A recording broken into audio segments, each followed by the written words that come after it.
O Brasil vai completar 200 anos. Este ano ele completa 200 anos. Isso é uma coisa interessante em termos do continente americano, é interessante na história da humanidade que o Brasil complete 200 anos, né, da mesma forma, mais ou menos na mesma dimensão que ele tinha, né, quando se tornou independente.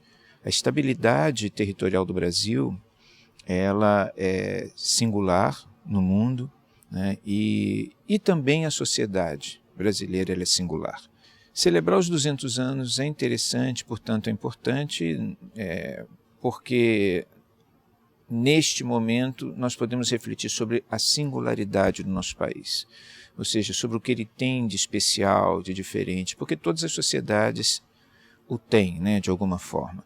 Todas as nações, todos os países têm alguma coisa de singular, de único, e o Brasil também tem. Então os 200 anos é um momento muito privilegiado para nós tratarmos desse assunto, né, para nós podermos refletir sobre esse assunto de uma maneira profunda. As reflexões são inúmeras no país inteiro e aqui na Biblioteca Nacional a nossa proposta é uma reflexão a partir dos documentos da Biblioteca Nacional.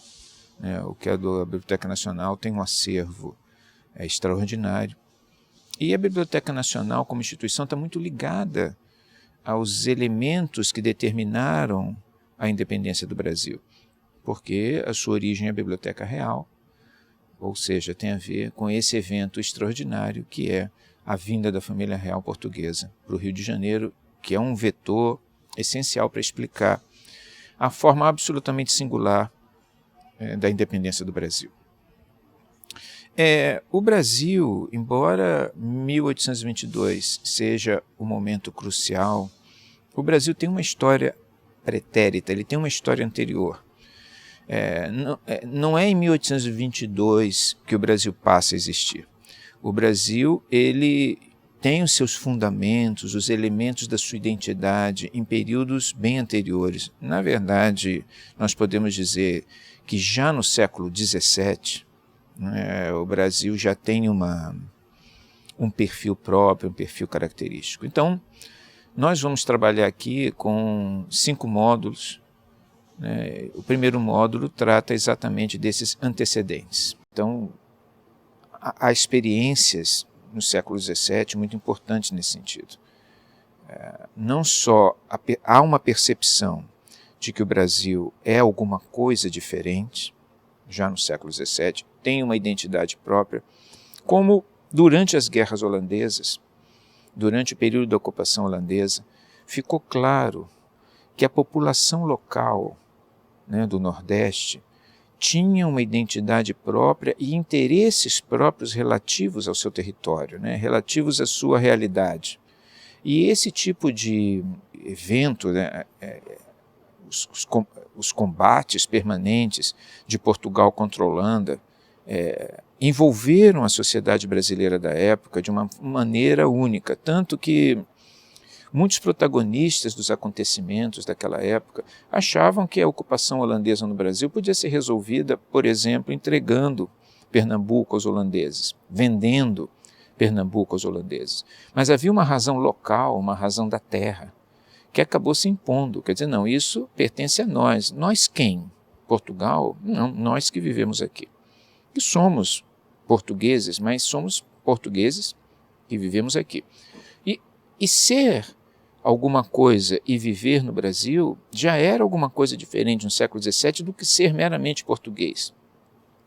Porque toda a relação que se estabelece entre portugueses e índios no Brasil é diferente da relação que ocorre entre espanhóis e índios na América Hispânica. A relação que se estabelece entre esses povos e, por exemplo, os escravos africanos, como ocorre no Brasil, é diferente da forma ou da dinâmica que se adquire em outro lugar da América. Por exemplo, nas 13 colônias inglesas, é diferente. Então, havia um conjunto de particularidades que nos permite afirmar que, de fato, o Brasil era alguma coisa diferente, própria já no século XVII. No século XVIII, Já estava claro isso, muito claro, para Portugal, inclusive, e já começa a surgir em Portugal a ideia de que o futuro de Portugal estava no Brasil. Em que sentido? De que nós deveríamos vir, nós os portugueses, né, colocando lá no lugar deles, de que o futuro nós deveríamos, em algum momento, transferir a corte para o Brasil. O Brasil era um país riquíssimo, né, isso era percebido desde o primeiro momento em que se começou a encarar seriamente o Brasil, mas que ele necessitava de uma nova de uma nova organização política para poder suportar o futuro do Império Colonial Português. Então, o Marquês do Pombal, que é um personagem muito importante no século XVIII, ele introduz uma série de reformas no Brasil, no Império Colonial Português como um todo, mas especialmente no Brasil, para que no futuro o Brasil pudesse vir a ser um espaço de crescimento de Portugal.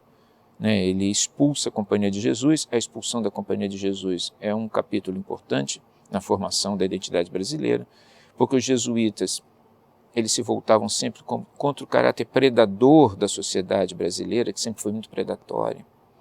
Eles eram moralizadores e moralistas.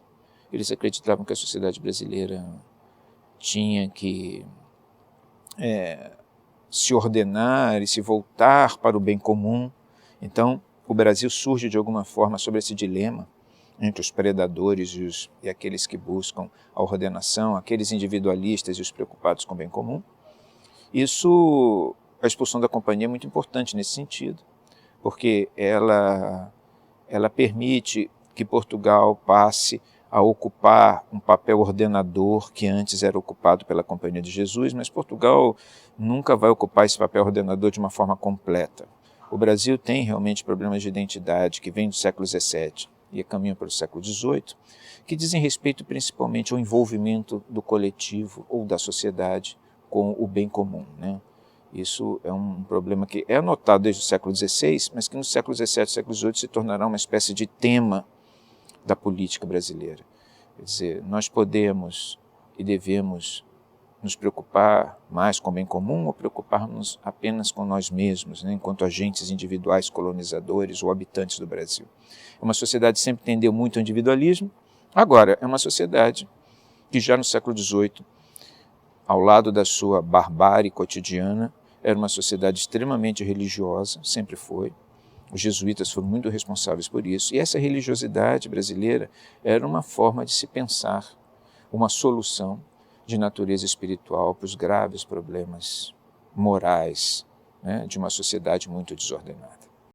Um segundo módulo da nossa exposição vai abordar o grande evento, o evento transformador, que é a vinda da família real portuguesa para o Brasil. Esse evento é único na história, uma corte europeia se deslocando para o continente americano, e tem efeitos sobre o Brasil muito profundos, porque os brasileiros não se animavam a seguir o caminho dos norte-americanos, por exemplo, ou dos hispano-americanos, né? Nós não acreditávamos muito na ideia da revolução, por exemplo, ou na ideia da ruptura, em grande parte porque a virtude da prudência era uma virtude importante numa sociedade tão instável, tão precária como era a sociedade, tão predatória como era a sociedade brasileira, né, no século XVIII.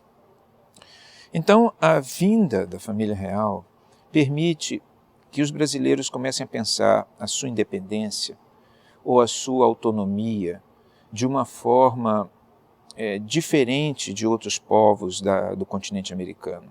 Eles percebem que quando Dom João VI eleva o Brasil a reino, eles já tinham obtido, sem grandes mortes, sem grandes sofrimentos, como na América Hispânica, estava se processando, uma autonomia, um reconhecimento à sua identidade que de outra forma teria custado sangue, guerra, conflitos, convulsões sociais.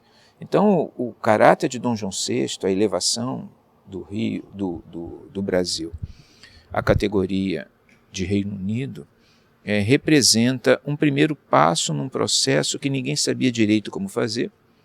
E os modelos que vinham da América Hispânica ou dos Estados Unidos, modelos bélicos, não pareciam muito aceitáveis numa sociedade tão religiosa e tão individualista como era o Brasil. As pessoas simplesmente não sabiam o que era gerir o público, eles não tinham maiores preocupações nisso. Isso era um problema grave dos grupos dominantes brasileiros. E a presença do rei realmente estabelecia uma autoridade moral que tinha um poder ordenador, e as pessoas aplaudem Dom João VI. O problema todo, se sabe disso, é que Portugal não aceita esse processo de crescimento de Portugal no Brasil, crescimento da coroa no Brasil, essa elevação do Brasil a Reino Unido, e a Revolução do Porto, em 1820, coloca um problema que não há como ser resolvido sem o retorno da família real para Portugal. Os brasileiros perceberam imediatamente que esse retorno poderia lhes custar o seu status especial, a sua autonomia, na prática, ou pelo menos de direito, uma independência, e os movimentos de preocupação se avolumaram e tiveram a sorte de encontrar na figura de Dom Pedro um elemento catalisador. Ele se interessou pelo Brasil, ele se interessou por essa causa. Embora português, ele veio para cá criança, e ele se interessou pelo Brasil, pessoalmente. Ele e o grupo dele, ele se cercou de brasileiros, como José Bonifácio, por exemplo, que eram pessoas envolvidas com isso, acreditavam que o Brasil podia ser independente. Então, nesse segundo módulo, nós vamos tratar desses aspectos que levam a essa solução original, solução única, solução moral, uma solução. A independência do Brasil, ela se impõe independente de qualquer conflito, de qualquer guerra. Você tem uma guerra localizada em alguns lugares contra Portugal, mas isso nunca será um conflito generalizado entre brasileiros e portugueses, nunca será. Mesmo porque muitos oficiais da Marinha que lutarão contra Portugal eram ingleses. Dom Pedro I contrata esses oficiais. Salvo em alguns lugares, especialmente na Bahia, onde se sobressai a figura de Maria Quitéria, e outros patriotas brasileiros que lutam contra Portugal, em geral, o processo de independência ele é um processo que se dá por via administrativa. Dom Pedro assume para si essa responsabilidade e realiza o Brasil como uma sociedade independente com um império. E isso também distingue o Brasil de todos os outros países do continente. Não há no Brasil, nesse momento, uma alternativa que fosse uma alternativa republicana, por exemplo. A alternativa que se impõe pela própria moderação do brasileiro e os temores de uma conflagração social é uma alternativa monárquica, já que o Dom Pedro estava aqui e ele se propunha isso. Então é a coroa o elemento que une a todos e permite esse processo de independência, que é o processo de independência do Brasil. O terceiro e o quarto módulo tratam exatamente desses movimentos, a instalação da corte no Rio de Janeiro, e o quarto módulo, o processo de consolidação dessa independência. Então nós vamos mostrar como é que as instituições foram construídas, a Constituinte foi convocada e dissolvida, porque se você ler os anais da Constituinte de 1823, vocês vão ver que eles não entendiam bem o que era uma Constituição, e como aquilo não surgiu deles exatamente, o processo de independência foi uma coisa feita pelo alto. Dom Pedro e o grupo dele deu a tônica do processo de organização administrativa. Então nós temos aí uma independência, um processo político tutelado pelo imperador, tanto que ele convoca a Constituinte e depois, como a Constituinte não estava muito confusa e não deu a ele alguma coisa que ele queria, ele a dissolve e outorga a Carta de 1824, que vai acabar sendo a carta de mais longa duração da história do Brasil. Esse período, a partir daí, nós vamos ter um quinto módulo em que nós vamos discutir como é que esse império ele se consolida, pelo menos até 1831. Por que 1831? Porque 1831 é o momento em que Dom Pedro I ele é forçado a abdicar. Quer dizer, as mesmas forças políticas que viram em Dom Pedro o elemento capaz de liderar o processo de independência, eles se voltam contra Dom Pedro quando percebem em Dom Pedro uma personalidade política muito diferente da tradição política brasileira. Dom Pedro I era bélico, ele era autoritário demais da conta. E, na verdade, o seu coração era muito dividido entre Portugal e Brasil, porque ele era português e tinha interesses na política portuguesa. Então, o movimento de 7 de abril de 1831, que será chamado de Revolução de 7 de abril de 1831, é uma revolução, é um movimento político aos moldes brasileiros, grandes manifestações, movimentações militares de pressão mais propriamente do que de intervenção. Esse movimento força Dom Pedro à abdicação. Mas ele abdica, e isso é interessante, porque embora a independência tivesse ocorrido em 1822, até 1831 o Brasil era governado por um português. Então, em 1831, as pessoas entendem a Revolução de 7 de abril de 31 como um momento muito importante da história do Brasil, e por isso nós terminamos a exposição com isso, porque ali o Brasil passa a ser governado por brasileiros, no caso pela regência e no caso da coroa por Dom Pedro II, que era brasileiro. Ele é aclamado imperador com 5 anos de idade e uma regência passa a governar pelos próximos 10 anos, 9 anos. Esse processo da abdicação é importante porque é na abdicação, é no 7 de abril de 31 que surge talvez um dos símbolos nacionais mais importantes, pelo menos o único que não mudou substancialmente ao longo do tempo, que é o hino nacional brasileiro.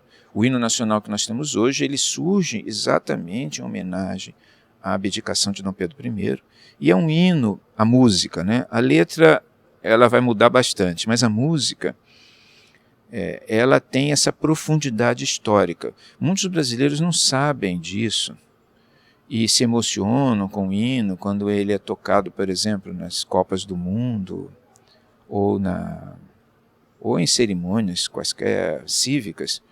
Mas o hino nacional, ele foi elaborado, ele foi composto exatamente para celebrar o momento em que o Brasil passou a ser governado por brasileiros. Quando o Brasil adquire, portanto, uma real autonomia, finalmente. Então, a profundidade do hino nacional advém exatamente daí. Porque hoje as pessoas não se lembram muito, ou não sabem, da Revolução de 7 de abril de 31. Mas até o momento em que esse hino, por exemplo, em 1889, quando houve a República, eles tentaram mudar o hino, houve uma reação contra, porque as pessoas sabiam qual era o significado dele, o que ele significava. Era a celebração do Brasil. E depois, quando a letra foi mudada, ele continuou ainda evocando essa realidade brasileira. Então nós terminamos a exposição com esse hino, que ao nosso ver consolida um processo de autonomia. E de diferentes formas o hino brasileiro, nas suas diversas letras, especialmente na última, nessa atual, embora ela seja uma letra difícil, mas ela traduz muitos dos elementos da realidade e da identidade brasileira, e vale a pena nós refletirmos sobre isso. Em suma, a nossa exposição, a exposição da Biblioteca Nacional Caminhos da Independência, 200 anos de Brasil, é uma reflexão a partir do acervo da Biblioteca Nacional de alguns elementos importantes constitutivos da identidade brasileira e do processo pelo qual o Brasil amadureceu e surgiu como nação independente. É uma exposição importante e eu acho que é interessante de ser conhecida. Bom, nós temos aqui algumas peças que estarão na exposição do Bicentenário na Biblioteca Nacional. A primeira delas é uma ilustração, uma gravura, que representa o Padre Antônio Vieira. O Padre Antônio Vieira foi um dos primeiros pensadores sobre o Brasil. Não que não tivesse havido outros, como Frei Vicente Salvador, por exemplo. No século XVII, a sociedade brasileira, diríamos assim, né? Aquilo que nós chamaríamos o Brasil hoje, ela já estava em processo de configuração. Já havia ali uma identidade que dizia respeito à terra e à inter-relação entre as pessoas que viviam nessa terra, tanto do ponto de vista étnico, quanto do ponto de vista cultural, quanto do ponto de vista individual. E o padre Antônio Vieira foi um dos primeiros que reconheceu que o que estava sendo gerado aqui era um tipo de sociedade diferente das outras sociedades, né? Era uma sociedade que tinha um grau de interação entre diferentes que não se verificava em outros lugares do Império Colonial Português.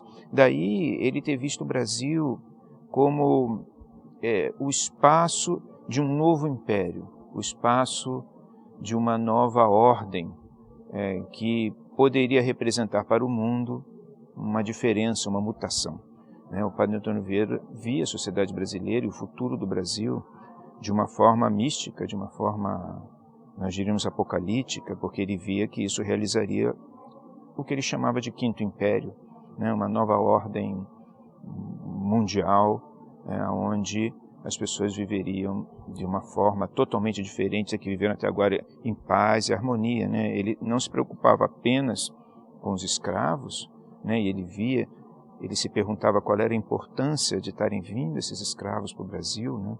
O que isso significava para o futuro, como ele também se preocupava com a população de cristãos novos, que era muito grande, né? E como esses judeus que tinham sido convertidos à força em Portugal seriam importantes na construção dessa nova sociedade, na qual o epicentro era o Brasil. Então, o padre Antônio Vieira e outros pensadores do século XVII já refletiam o surgimento de um sentido específico dessa sociedade que depois se tornaria independente como o Brasil. Uma outra coisa muito interessante que a nossa bibliotecária, Mônica Carneiro, sugeriu, e que eu acho que bibliotecária aqui da Biblioteca Nacional, e que é muito interessante, é essa obra de um ilustrador do século XX, muito inspirado, que foi Washington Rodrigues, uma obra sobre a história do Brasil. Ele aqui, especificamente, trabalha sobre os processos de Inconfidência de Minas e da Bahia. Ora, esses movimentos, tanto a Inconfidência de Minas quanto a da Bahia, foram os primeiros sinais, ou as primeiras tentativas de se trazer para o Brasil aquele ímpeto revolucionário que na Europa, na França especificamente, nos Estados Unidos da América, estava contaminando as consciências, e na América Hispânica vai levar uma sucessão infinda de guerras civis. O caso, e o que é muito interessante nessas Inconfidências, é que elas, ao contrário dos movimentos revolucionários hispano-americanos, ao contrário da Revolução Americana, da Guerra Revolucionária Americana, e ao contrário da Revolução Francesa, esses movimentos, eles não chegam a se transformar em movimento político concreto, em ação política concreta, em grande parte, porque, voltando ao padre Antônio Vieira e ao espírito do século XVII, né, a sociedade brasileira ela se configurou como uma sociedade muito religiosa, e isso mais tarde será observado por historiadores, onde a prudência enquanto virtude era muito observada. Então, embora alguns quisessem até conduzir a sociedade para algum tipo de coisa parecida com a Hispano-América, isso aqui nunca contou com o entusiasmo de outros lugares, em grande parte devido ao caráter muito religioso da formação da sociedade brasileira e de como os elos entre diferentes etnias, né, foram constituídos como elos de natureza virtuosa, até como uma forma de ser um contraponto eficaz ao caráter muito predatório da sociedade, né? Uma outra peça aqui muito importante, e aí isso tem a ver com o Rio de Janeiro, o papel central que o Rio de Janeiro desempenha no processo de independência, é essa linda vista do Rio de Janeiro, que era a capital do Reino Unido, né, e vai se transformar na capital do Império. E ela é curiosa porque não só ela é muito bem feita, muito bonita, né, como ela também apresenta num dos seus cantos a figura que é a figura emblemática desse processo todo, o líder, o cara que vai realmente permitir que nesse espírito de prudência que caracterizava ou caracteriza a política brasileira de uma forma geral, especialmente naquela época, era muito importante, né? Assim se entendia cautela e mais cautela. Dom Pedro I vai ser o personagem que vai conseguir unificar os diferentes interesses políticos e vai realizar de uma forma totalmente diferente de em outros lugares da América Hispânica, por exemplo, um processo de independência, né? Embora nós vamos ter conflito entre Portugal e Brasil, grande parte das forças brasileiras, muita parte substancial, por exemplo, da Marinha Brasileira, era constituída até de oficiais ingleses nesse conflito. Não chegou a haver, como na América Hispânica, ou como nas guerras revolucionárias dos Estados Unidos, não chegou a haver uma grande conflagração nacional, né, uma guerra em larga escala, uma revolução, nós diríamos, nos moldes dos movimentos revolucionários daquela época, né, do final do século XVIII, princípio do século XIX. Na verdade, se nós recordarmos as natimortas insurreições mineira e baiana, que nós tínhamos visto aqui do final do século XVIII, nós só teremos alguma coisa parecida com as revoluções hispano-americanas em 1817 e depois em 1824 em Pernambuco. Mas mesmo esses movimentos, eles jamais se transformarão em alguma coisa que pudesse conflagrar a sociedade como um todo e gerar um autêntico evento político revolucionário. Então, é importante Dom Pedro, porque Dom Pedro ele era uma pessoa muito antenada com o seu tempo, né? Ele era um liberal, né? Nós diríamos assim, muito crente no poder da Constituição, dos direitos, né? Ele era contra a escravidão, ele era uma pessoa muito avançada, mas o fato dele ser rei e depois imperador, o fato dele ter sangue nobre, né? Dele ter uma ascendência natural sobre as pessoas que dá a ele esse perfil de liderança e junto com a equipe dele, especialmente José Bonifácio, né, costurar os apoios necessários para que essa independência se realizasse sem nenhum tipo de grande conflagração social, que era o que a política brasileira mais temia, né, não gostava, até pela sua própria formação religiosa. Nós temos aqui um retrato muito bonito de Dom Pedro I, né, onde ele aparece com as suas condecorações e aqui o escudo de armas do Império. O Brasil se torna império e não reino. As razões para isso são múltiplas e em grande parte subjetivas, né?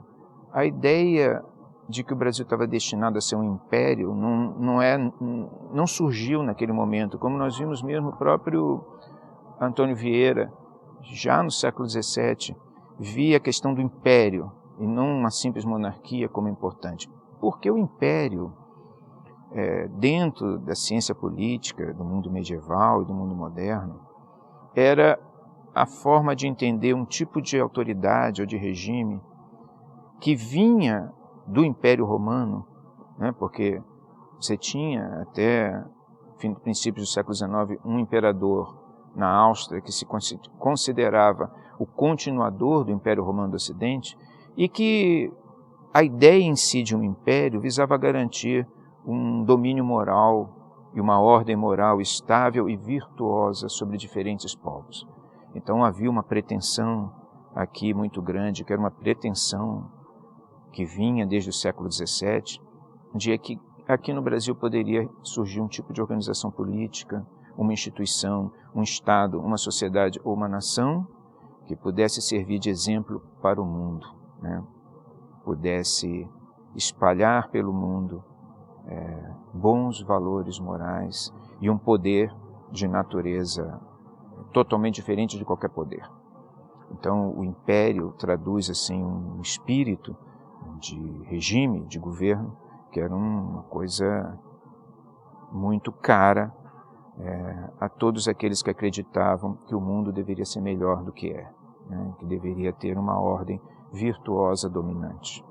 Então, o Dom Pedro, como imperador, casado com a filha de um monarca austríaco, que tinha até bem pouco tempo atrás sido a sede do Império Romano Germânico, né, do Sacro Império, mostrava essa grande pretensão quase mística de uma organização política realmente transformadora. E aqui nós temos uma outra peça muito interessante, que é a coroação, né, a sagração de Dom Pedro I como imperador, a sua coroação aqui na igreja do Carmo, então a antiga Sé, que era então a Sé, com todas as pessoas da corte, com trajes de corte, né, honrando o imperador Dom Pedro I. O imperador, ele vai ser um eixo central da política a partir daquele momento, e mais do que ele, como vai ficar provado em 1831, quando ele abdicar do trono, mais do que ele, a sua coroa é o símbolo da unidade política. A coroa imperial na cabeça de uma criança, Dom Pedro II, 5 anos de idade, vai ser o eixo de toda a preocupação política, né, brasileira. Então, a ideia de que a política se realiza através da autoridade moral do governante, que é uma autoridade investida de algum tipo de responsabilidade religiosa, a Constituição é muito clara. Ele é imperador pela aclamação dos povos, pela graça de Deus e pela aclamação dos povos. Então, esse tipo de elemento é um elemento muito marcante no processo de independência.